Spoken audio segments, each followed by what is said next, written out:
Welcome back mga Kaspiro at sa mapagpalang araw po sa ating lahat. At may panibagong video na naman po tayo na naganap dito sa Nagtabon Beach kung saan lagi ako pupunta kapag panahon ng tagkalma dito sa spot ni Kuya Duwang. At kasama ko nga dito si Kinit at si Dudong.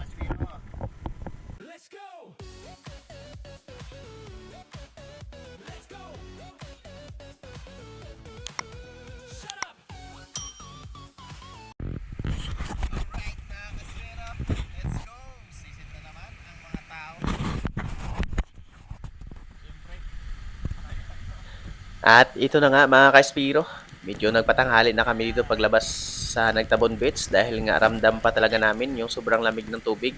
Ganito kasi dito mga Kaspiro kapag panahon ng January, February, March hanggang April ay talagang ramdam na ramdam yung lamig ng dagat. Kaya kailangan talaga namin magpatanghali para maramdaman din namin yung init. At dito nga ay medyo easy na lang yung paglabas namin sa Nagtabon Beach mga Kaspiro dahil nga napakaliliit na ng mga gulong dito. Kaya safety yung paglabas namin. Hindi tulad ng mga nakaraan na panahon ng kasagsagan ng amihan ay talagang lubog-lubog kami dito mga Kaspiro. At maraming trial bago makapaglabas. Pero this time, easy na lang.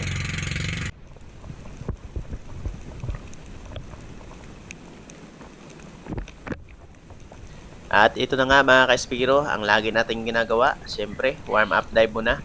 At sa warm up dive na ito ay may nakita agad tayong target mga Kaspiro. Isang malaking lapu-lapu or suno. Pero hindi natin ito na sa unang pagkakataon mga Kaspiro dahil nga wala pa talaga tayong sapat na hangin para antayin at palapitin itong isdang ito. Kaya ang ginawa ko ay umahon muna ako dito mga Kaspiro para magpahinga sa taas ng matagal para maantay din natin siya ng matagal sa ilalim.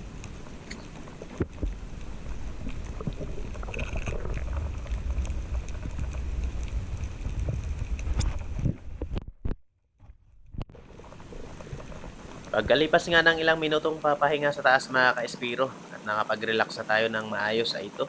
Muli akong bumaba dito. Hindi na nga tayo nakapag-open ng camera nung pagbaba dito mga ka-Espiro dahil nga nagtitipid tayo. Dahil nga 16 gig lang yung gamit kong memory. At ito nga ay inaakit ko talaga na lumapit ng husto. At naging successful naman yung ang ginawa natin dito mga ka-Espiro.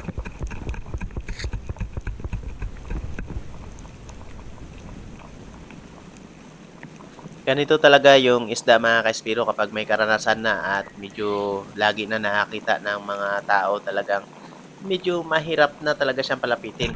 Pero yan, hindi siya nakaligtas mga Kaspiro dahil nga marami tayong baong hangin. Kaya talagang napalapit natin siya at nagkaroon tayo ng pagkakataon na tirahin. Kaya ayos mga Kaspiro, malaking lapu-lapu.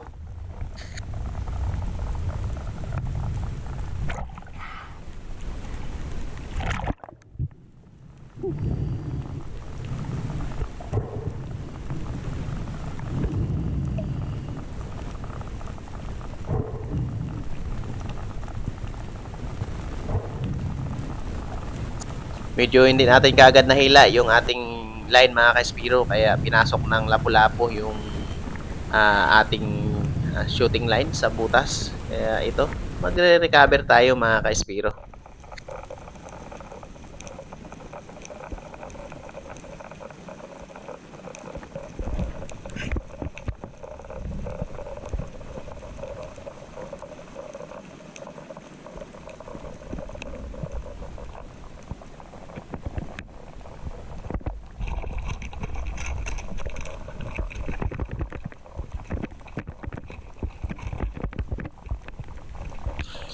Buti na lang at hindi talaga siya nakapasok sa pinakailalim mga Kaspiro kaya hindi na ako pinahirapan at nakuha din natin mga Kaspiro.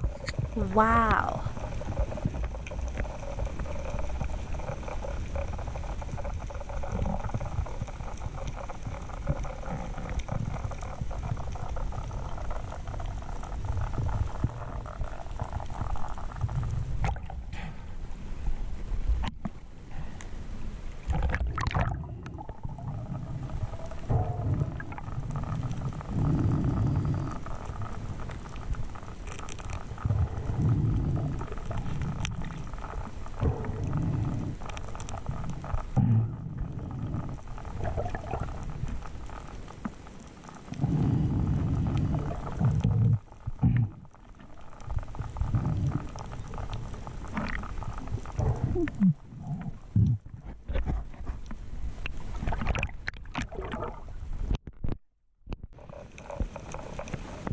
Muli nga ako ditong nag-ambush mga ka-Espiro sa unahan lang kung saan ko napana kanina yung malaking suno. At nag-aabang ako dito dahil nga ito ay kantuhan at sa unahan ay malalim. Baka sakaling may aahon na malaking isda dyan mga ka-Espiro.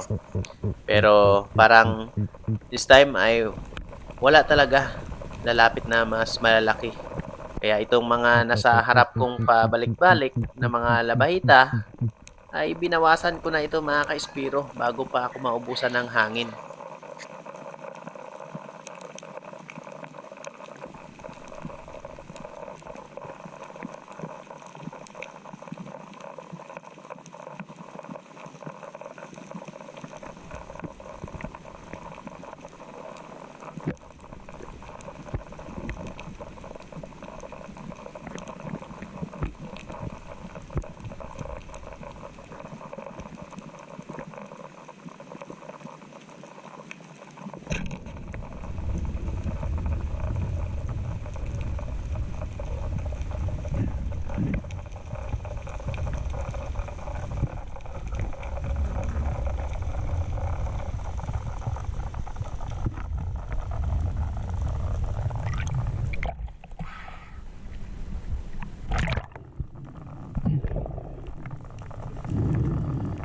Sa mga hindi pa nakakaalam, itong labahita mga ka-Espiro ay napakasarap ito sa paksiw at sa prito. Lalo na yung medyo malutong-lutong. Sobrang sarap talaga nito mga ka-Espiro at paborito ko talaga itong prituhin lagi.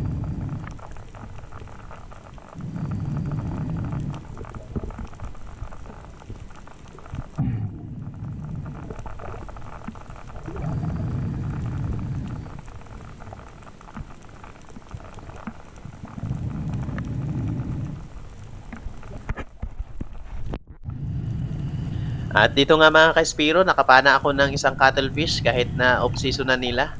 At habang nag-aabang ako dun sa ilalim ay napansin kong may gumagalaw na bato. At nung kalaunan na titigan ko, ay isa pala itong cuttlefish mga ka-Espiro. Kaya pinana ko na kaagad ito dahil nga malaki na mga ka-Espiro. Ayan no.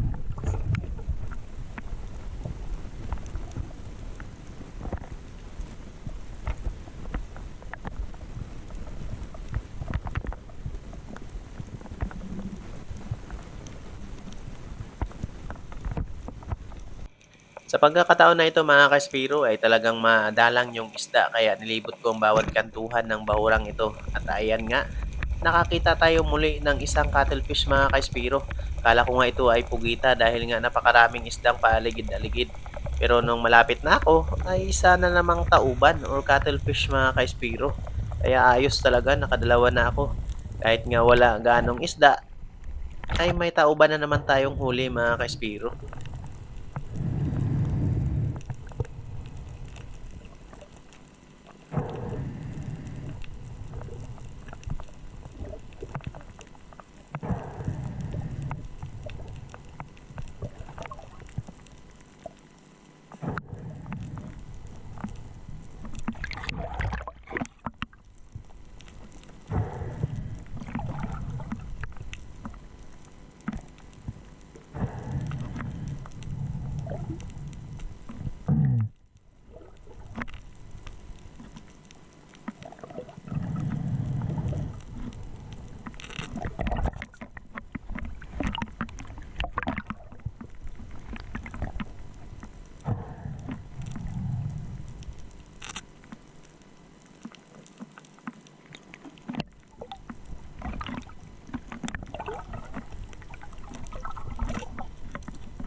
Dahil dali nga ako dito nagbaba mga ka-Espiro dahil nga gusto ko i-rescue itong isang pawikan.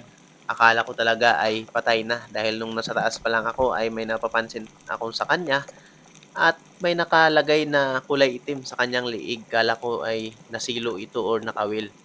Yun pala mga ka-Espiro. nakakapit sa damo sa ilalim habang natutulog. Napiki talaga ako dito.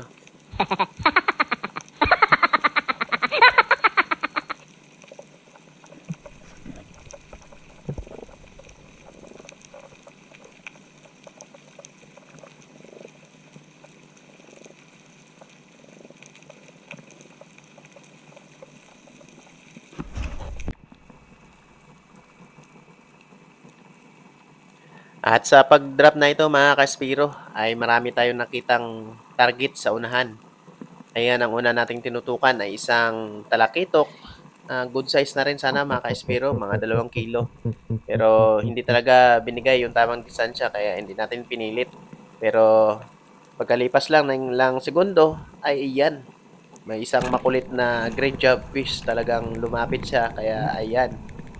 Sapul mga Kaspiro. Nakadagdag din tayo ng ating huli.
Dahil sa haba ng oras na aming paglalangoy at paghahanap ng isda mga Kaespiro, ay ginutom na kami. Kaya nagpatabi muna kami dito para mag-prepare ng aming maulam na isda. Kaya itong napakasarap na pag-ihaw yung aming inihanda para sa aming ulam mga Kaespiro.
Kanya-kanya nga kami ng prepare dito mga Kaespiro. Ako linis ng isda at itong si Kinit ay nagpaapoy mga Kaespiro. At si Dudong doon nanisid pa ng si Orchin para ulamin mga Kaespiro.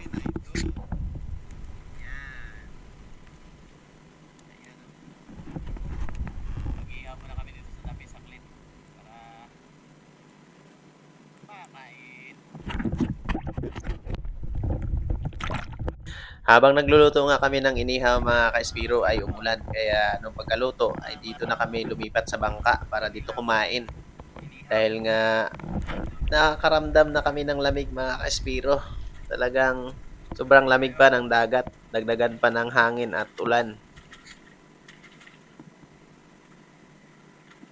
At syempre, shout out sa lahat ng mga Espiro na nakakasama natin at sa Espiro ng buong Pilipinas at sa iba pang lugar na makaabot at makakita ng bidyong ito.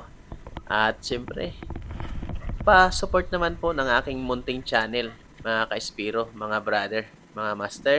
Maraming salamat po. At nakapag-dive pa nga kami mga ka-Espiro pagkatapos namin ng kain pero talagang wala na kaming nakikitang isda kaya ito, nag-decide na kami na umuwi na. At shout out din sa lahat ng mga maing isda ng Nagtabon Beach at siyempre sa lahat ng mga tumutulong sa pag-ahon at pagbuhat ng bangka para maitabi. Maraming salamat po sa inyo.